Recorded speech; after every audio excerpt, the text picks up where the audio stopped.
Pernah kebayang gak sih, jalanan Indonesia dipenuhi mobil listrik yang sunyi, bebas polusi, dan hemat bensin?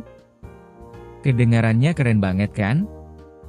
Tapi, tunggu dulu. Di balik kecanggihan itu, ternyata ada banyak tantangan yang bikin kita bertanya, siapkah Indonesia menerima revolusi mobil listrik? Dari harga yang bikin mikir dua kali, sampai stasiun pengisian daya yang masih langka, semua itu jadi sorotan. Di video ini, kita bakal kupas tuntas fakta menarik, potensi besar, dan tantangan nyata mobil listrik di tanah air. Jadi, pastikan kamu nonton sampai habis. Di berbagai belahan dunia, mobil listrik udah jadi bagian dari gaya hidup modern. Di Norwegia misalnya, lebih dari 80% mobil baru yang dibeli adalah mobil listrik. Di Cina dan Amerika, pabrik-pabrik raksasa seperti Tesla dan BYD terus berlomba menciptakan mobil masa depan yang makin canggih dan terjangkau. Infrastruktur mereka pun sudah matang. Stasiun pengisian daya ada di mana-mana, bahkan di parkiran mal atau pinggir jalan. Tapi, gimana dengan Indonesia? Kita memang mulai bergerak. Pemerintah sudah kasih insentif pajak, bahkan dorong produksi lokal. Tapi kenyataannya, populasi mobil listrik di Indonesia masih sangat kecil dibandingkan jumlah kendaraan berbahan bakar bensin. Salah satu alasannya, harga yang masih tinggi dan infrastruktur yang belum rata. Belum lagi, masih banyak masyarakat yang belum kenal atau paham soal mobil listrik. Jadi, meski tren global sudah melaju kencang, Indonesia masih dalam tahap pemanasan mesin. Tapi jangan salah, peluangnya tetap besar. Indonesia punya potensi pasar mobil listrik yang luar biasa besar. Bayangin aja, dengan lebih dari 270 juta penduduk dan pertumbuhan kelas menengah yang terus naik, kebutuhan akan transportasi efisien dan ramah lingkungan makin mendesak. Apalagi, kota-kota besar seperti Jakarta, Surabaya, dan Bandung udah sering kena macet dan polusi. Mobil listrik bisa jadi solusi jangka panjang. Pemerintah juga nggak tinggal diam. Mereka dorong penggunaan mobil listrik lewat insentif pajak, program subsidi, bahkan dukungan untuk produksi lokal seperti Gesits.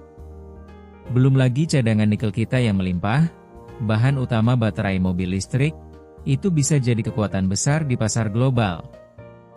Dengan dukungan yang tepat, bukan nggak mungkin Indonesia jadi pemain utama dalam industri mobil listrik, bukan cuma sebagai konsumen, tapi juga produsen. Tinggal bagaimana kita memanfaatkan peluang ini dengan serius.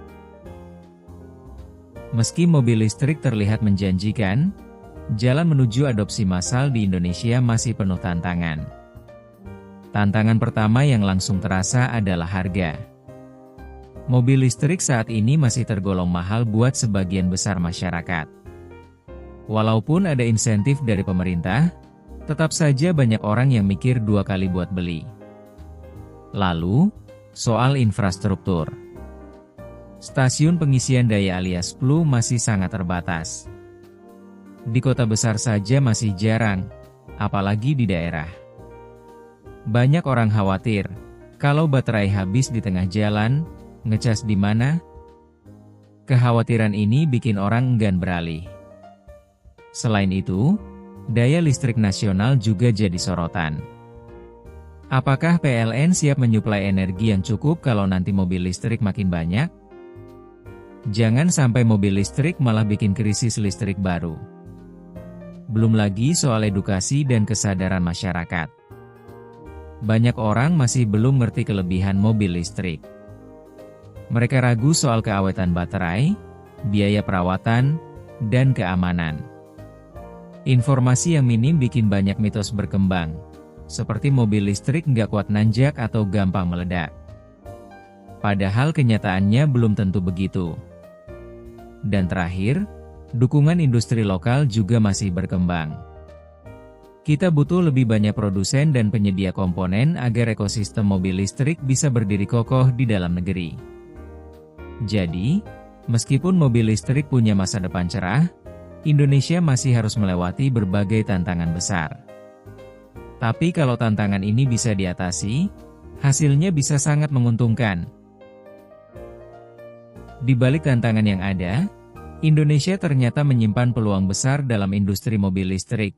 Dan yang paling menarik, peluang ini datang dari dalam negeri sendiri.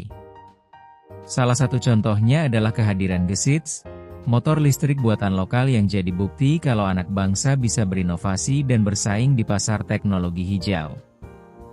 Gak cuma itu, Indonesia juga punya keunggulan strategis di sektor baterai.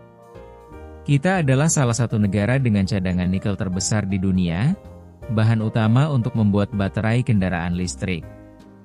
Kalau dimanfaatkan dengan serius, Indonesia bisa jadi pemain penting di rantai pasok global mobil listrik, bukan cuma pengguna, tapi juga penyedia komponen kunci. Startup dan perusahaan lokal pun mulai bergerak.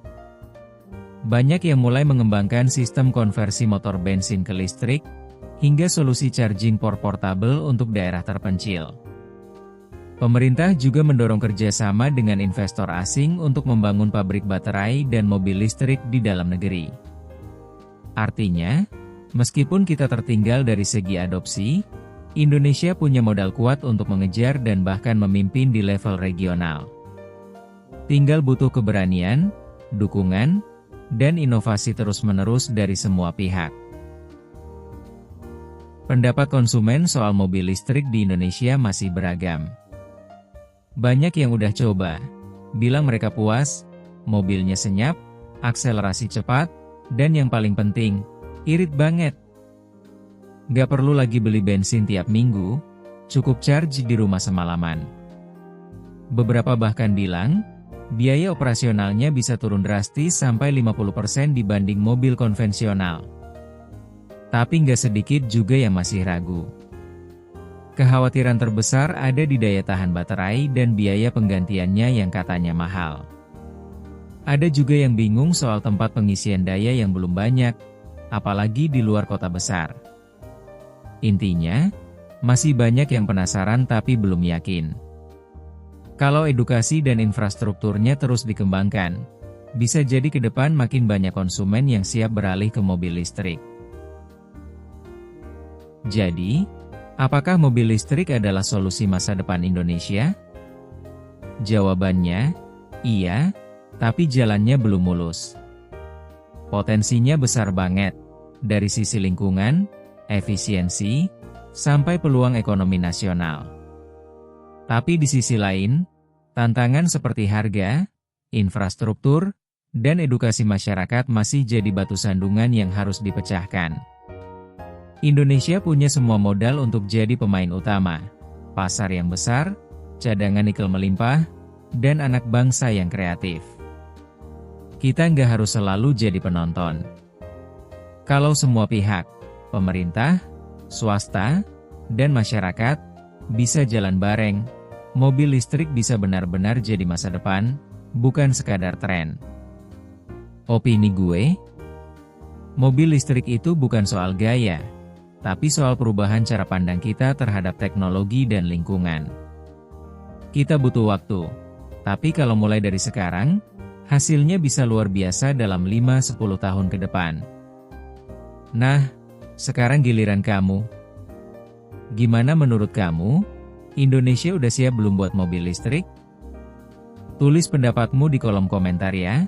Dan jangan lupa like, share, dan subscribe biar gak ketinggalan konten menarik lainnya. Sampai jumpa di video berikutnya.